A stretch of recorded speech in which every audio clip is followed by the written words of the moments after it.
今日の野邸管理本部に兼任した佐藤部長であると、食卓の準備はできたのか？何を間違って食べましたか？さあさあ、皆様、お集まりください。本日お話しするのは、日本の、いや、世界中の家庭で、今この瞬間も起きているかもしれない、ある悲劇でございます。主役は、こちらの3、5年65歳、35年間、荒波の中を泳ぎ切った猛烈社員、泣く子も黙る営業部の鬼部長でございました。ところがですよ、皆様、昨日、盛大な送別会を終え、花束を抱えて帰宅した佐藤部長。今朝、目が覚めた瞬間に、何かがおかしい。体に染み込んだ社畜の魂が叫ぶのです。遅刻だ。会議に間に合わんぞ、とね。見てください。この姿。朝7時ジャスト。リビングのドアが開いたかと思えば、そこにはビシッと三つ揃いのスリーピーススーツを身にまとい、ネクタイを1ミリの狂いもなく締めた佐藤部長が立っているではありませんか。手には使い古した本革のアタッシュケース。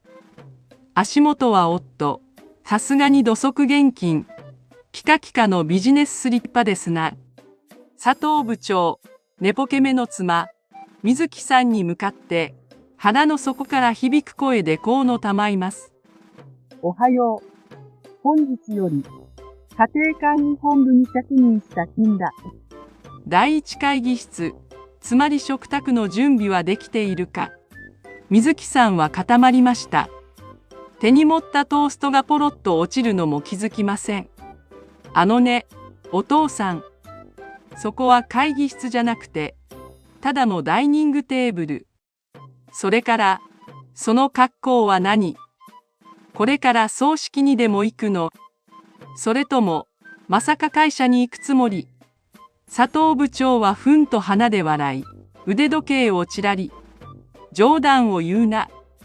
今日から私はこの家の CEO として、非効率な家事全般をコンサルティングしに来たのだ。まずは、そのコーヒーのドリップ時間を計測させてもらう。無駄が多いぞ、水木くん。ああ、言っちゃった。言っちゃいましたよ。妻を水木くんと呼び、家事をコンサルティングする。これぞ、定年退職した男が陥る最大の罠、現役気分症候群の重症患者でございます。皆様、想像してみてください。35年間、指示を出すことだけに特化した男が、24時間365日、リビングという名のオフィスに常駐する恐怖を、今日からこの家には平穏な日常など存在しません。あるのは上司夫と部下妻の果てしないパワーハラスメント、いえ、家庭内コミュニケーションの戦いなのです。さあ、佐藤部長へ。今日からは万年ヒラメ社員への転落人生が始まる佐藤さん。そのスーツがエプロンに変わるまで。一体どれほどの血と汗と涙が流れるのでしょうか。笑いと涙の家庭内再就職物語。いよいよ開幕でございます。さてさて、リビングを出勤場所と決めた佐藤部長。最初に向かった先はどこだと思いますか？はい、正解です。家庭の心臓部、キッチンでございます。普段はカップラーメンにお湯を注ぐくらいしかしない男が、何やら腕組みをして、鋭い目つきで台所をにらみつけていますよ。水木くん、ちょっと来なさい。この現場の配置、深刻なエラーが発生しているぞ。呼び出された妻の水木さん、呆れ顔を通り越して、もはや無の境地です。佐藤部長の指さす先には、長年使い古された調味料の棚。いいかね。この醤油とみりんの距離、50センチも離れている。調理中のロスを計算すると、年間で3時間の損失だ。これは企業の利益を圧迫する重大な過失だぞ。佐藤部長、ついに愛用のラベルプリンターを持ち出しました。冷蔵庫の扉を勢いよく開け、中の食材に次々とシールを貼り始めます。豆腐、賞味期限まであと2日。在庫型。卵、先入れ先出しが徹底されていない。奥にあるのはいつのやつだ。もう止まりません。佐藤部長の辞書に家庭の味という言葉はありません。あるのは標準化と最適化のみ。水木くん、このフライパンの収納角度だが、45度が最も取り出しやすいはずだ。なぜ垂直に立てないのかね。それに、このゴミ箱の配置道線がクロスしている。これでは、シンクからゴミ箱まで3歩も歩かなければならない。非効率極まりない。水木さん、ついに持っていた菜箸をテーブルに叩きつけました。あのね、お父さん。ここは放送じゃ。私のせいにもならない。だいたい散歩歩くのが嫌なら、あなたがその重い腰を上げて捨てに行けばいいじゃない。しかし、佐藤部長は動じません。手帳に妻の教育、再研修の必要ありとメモを走らせるします。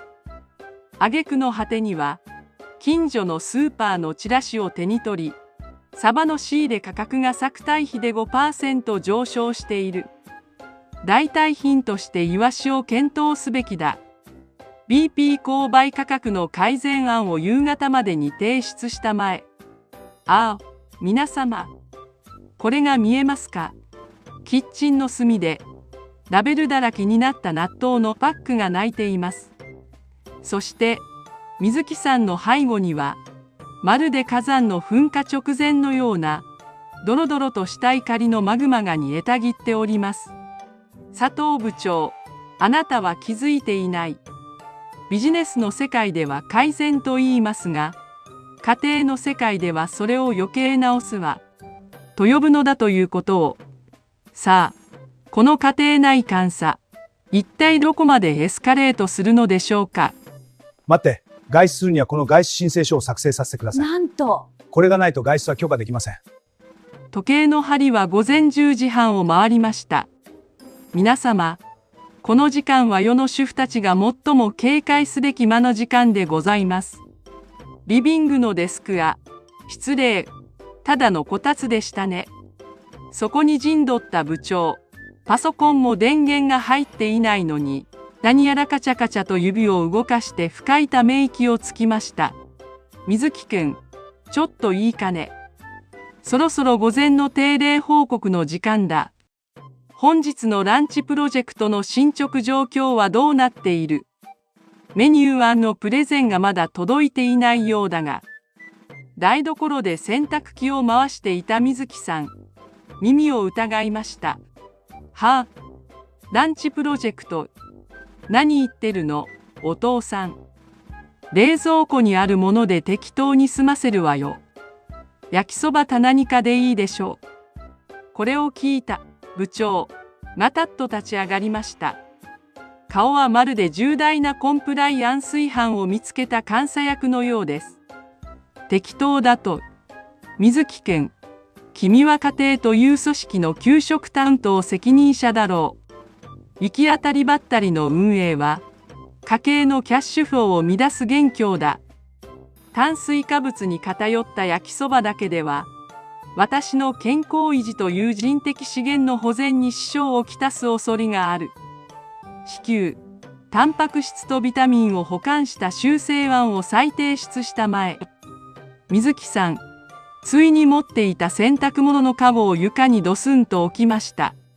怒りで肩が震えています。修正案。だったらあなたが自分で作りなさいよ。私はこれから友達とランチに行くの。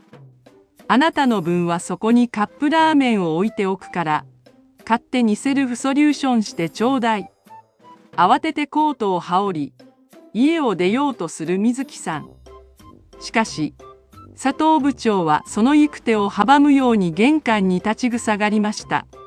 そして一通の紙を差し出したのです。待ちなさい。外出するならこの外出申請書に記入しなさい。行く先、目的、同行者の氏名、そして帰宅予定時刻。緊急連絡先は友人のものも必要だ。リスク管理の一環として承認印がない外出は認められん。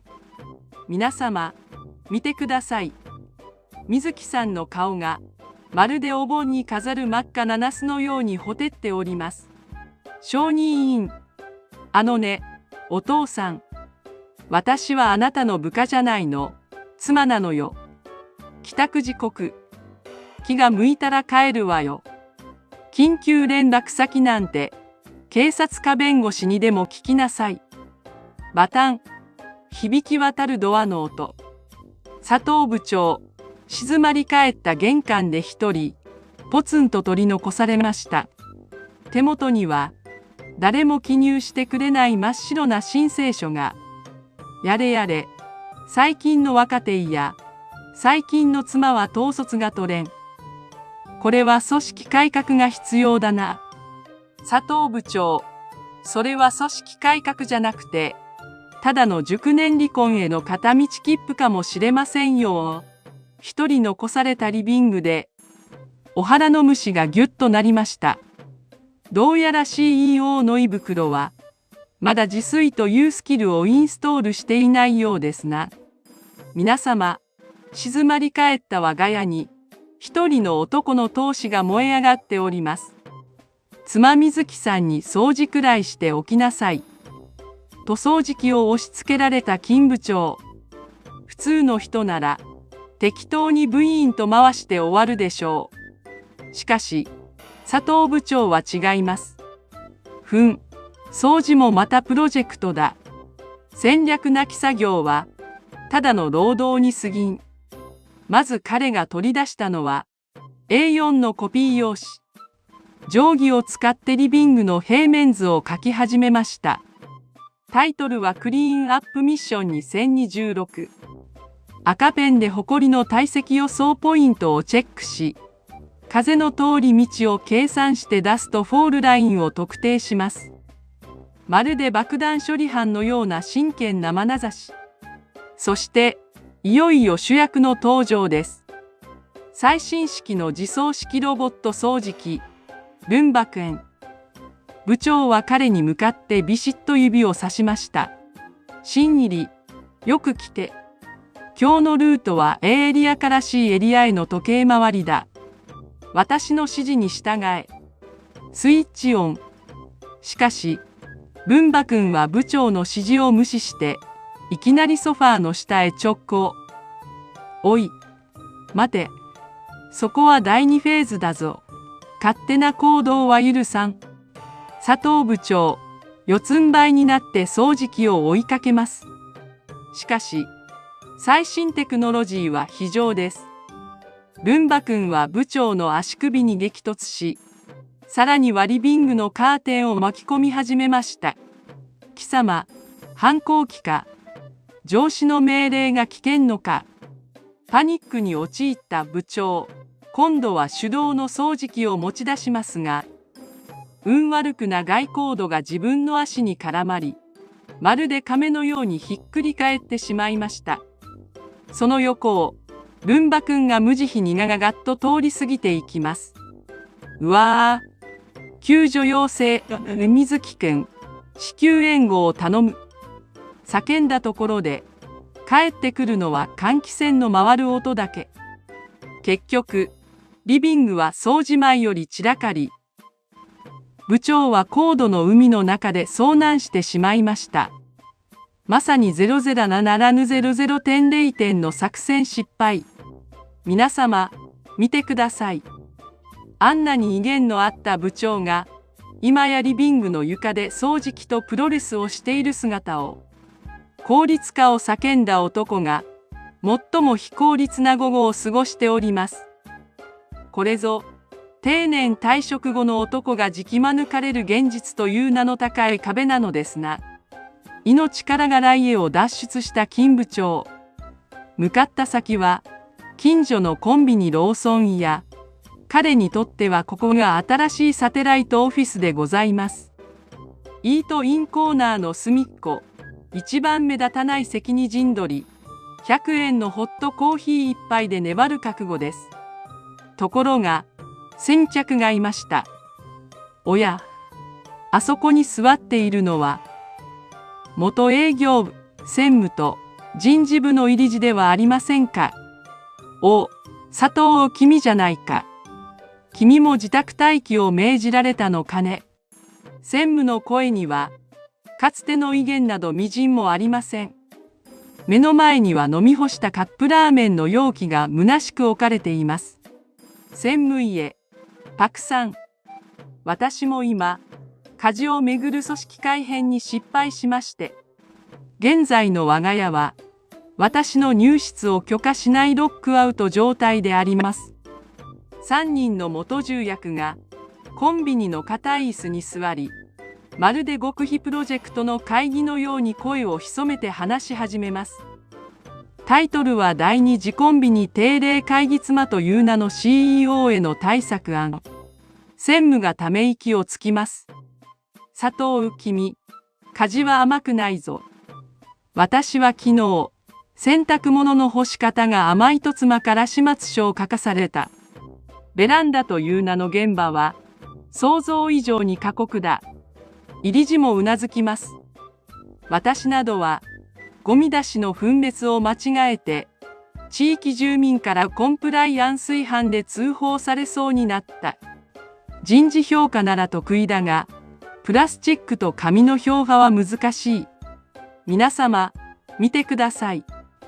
かつては数億円の契約を動かした男たちが、今やどこのスーパーの卵が10円安いか、というマーケット情報を真剣に交換しています。佐藤君、あそこのライフは火曜日に卵が安い。ただし、開店30分前から並ばないと、主婦という名のプロ集団に買い占められてしまうぞ。これはスピード勝負だ。佐藤部長、手帳に必死にメモを取ります。火曜日、卵、ライフ、競合推しと。外は冷たい風が吹いていますが、このコンビニの片隅だけは、妙な連帯感で熱気を帯びています。現役時代は派閥争いをしていた彼らが、今や家を追い出された男たちという一つの大きな派閥として団結しているのです。さあ、そろそろ会議を終了しよう。長居すると、あのバイトの店員から不審者としてマークされるからな。そう言って立ち上がる3人。背中を丸め、それぞれの戦場下へと帰っていく彼らの後ろ姿。ああ、佐藤部長、その手にあるのは戦略書ではなく、ただのコンビニのレシートですな。今日から夏至週インターンで再開。月下で今すぐこのエプロンを着て。夜8時。佐藤部長、恐る恐る玄関のドアを開けました。家の中はシーンと静まり返っていますが、リビングのソファには、腕組みをしたら過ごす失礼、水木さんが座っております。その足元には、昼間の第3次の残骸、絡まった掃除機のコードがそのまま放置されていました。水木くん。ただいま帰還した。午後の外回りや市場調査は非常に有意義で、いい訳を並べる部長を水木さんは冷ややかな目で見つめます。そしてテーブルの上に一通の封筒を叩きつけました。そこには筆ペンで力強く書かれた文字が、解雇通知書。佐藤部長、あなたは我が家の平和を乱し、戦力を低下させ、挙句の果てには掃除機一大満足に扱えない。本日をもって、我が家での部長職を解任します。今すぐ、そのプライドという名の辞表を出しなさい。部長、膝から崩れ落ちました。解任。そんな私はこの家のために35年間外で戦ってきたのだぞ。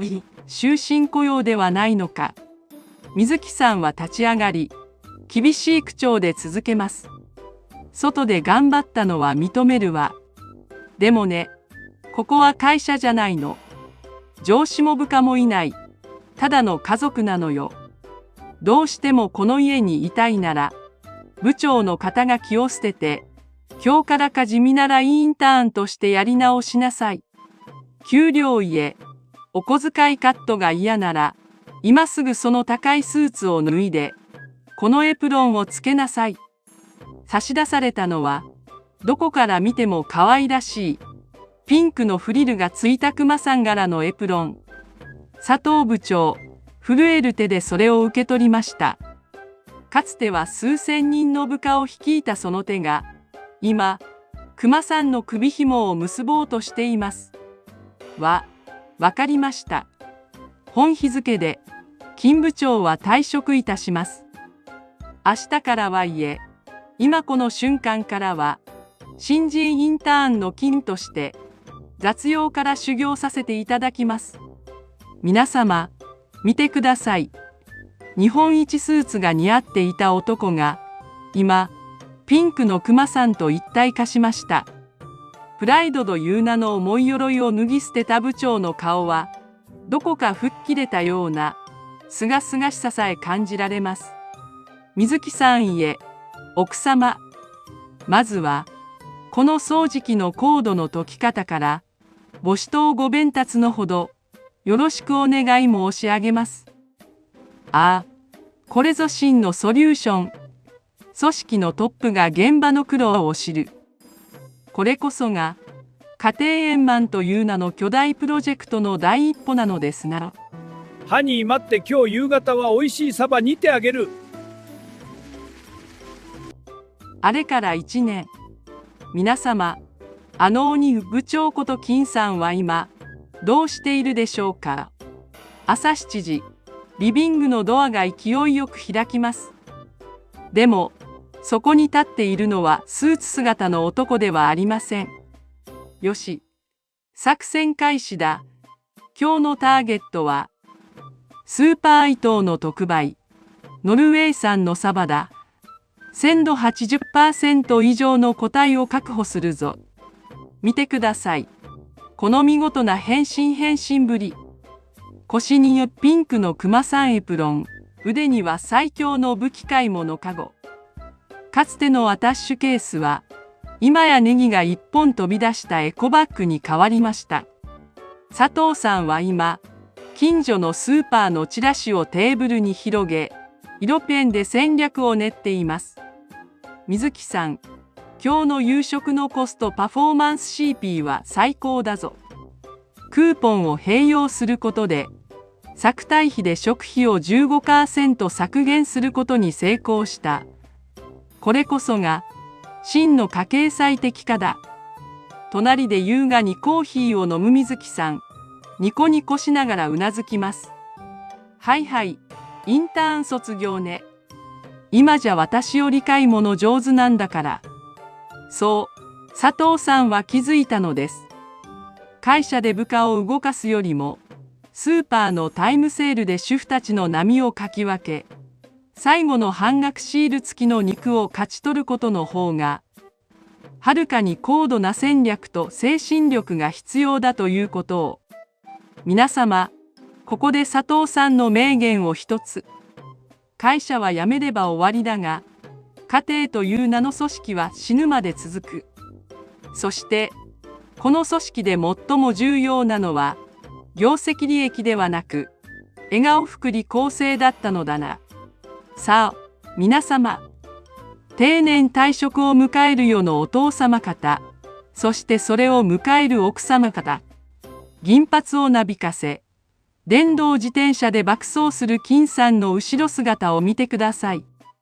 あんなに頑固だった肩が気を捨てたとき、彼は本当の意味での自由と居場所を見つけたのです。人生の第二幕。それは部長という鎧を脱ぎ捨てて、お父さんや旦那さんという世界でたった一つの特別な役職に就任すること。佐藤さん、いえ、佐藤インターン、今日の夕飯のサバ味噌、期待していますよ。皆様の家庭にも、今日も温かい笑いと、美味しい食卓がありますように。それでは、また次回の人生再就職物語でお会いしましょう。さようなら。今日も最後までお付き合いいただき、ありがとうございました。会社では部長や役員だった皆様、家に帰れば一人の夫でありお父さん。肩が気を脱ぎ捨てた後に見つかる小さな幸せこそ、人生の砂糖メダルかもしれませんね。さて、今回の動画が身に覚えがあるなと苦笑いしてしまった方は、ぜひチャンネル登録と高評価をお願いします。皆様のポチッという指先のクリックが、このチャンネルの、そして佐藤さんの新しい活力になります。次回の黄昏の中年ファン骨チュンニョンチャンネルでも、また笑いと共感、そしてちょっとした勇気をお届けします。それでは、明日も素敵な家庭内プロジェクトを、またお会いしましょう。さようなら。今日も最後までお付き合いいただきありがとうございました。うちも同じだワンとは少しでも心が軽くなっていただけたら嬉しいです。